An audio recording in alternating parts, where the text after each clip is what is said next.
All right. So for this question, we have a sodium chlorite solution. So remember that for ionic compounds, we have to write a dissociation equation to separate it into the ions before we can write our modified Arrhenius. Sodium is a spectator, so it's not going to go on to react in the modified Arrhenius. The chlorite ion is going to be the one that reacts with water. So here's our modified Arrhenius with our chloride ion reacting with water. If we balance this, it's all a 1-to-1 ratio, and we can use that to set up an ice table. So notice that we don't have liquid water here. We've got our reactants and products. So we can start subbing in some information. So this value here, 0.230, this is of our sodium chloride. So we have to check our dissociation equation to see if it's balanced. And this, again, is all a 1-to-1 ratio. So this will be the same concentration for our chloride. So the chloride ion has a concentration of 0.230 mole per liter. This is our initial concentration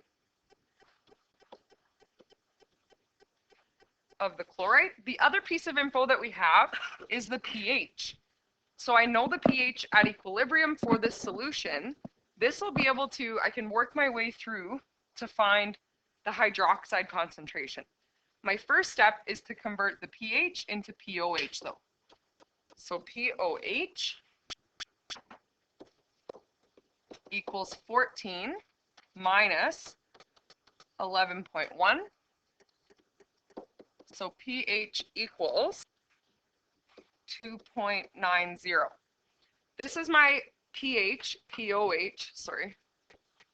I can use that to find the hydroxide concentration now.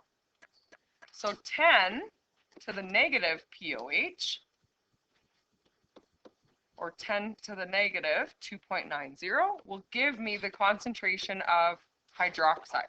And I can use that to substitute in here.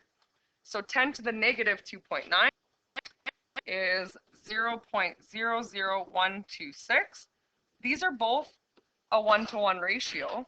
Initially, they're going to be starting at 0. So if this increases by 0.00126, then the hydrogen chloride will also increase by the same amount. So we'll have the same concentration for each at equilibrium. The chlorite will decrease by that amount, so minus 0.00126, which gives us 0.229. So we notice, just like with the acids, the change here is quite minimal.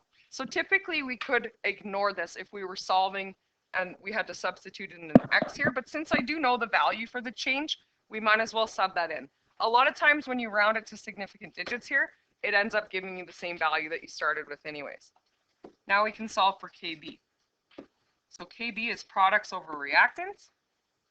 My products are both 0.00126, so 0.00126 times 0.0126 gives us 0.00126 squared divided by 0.229.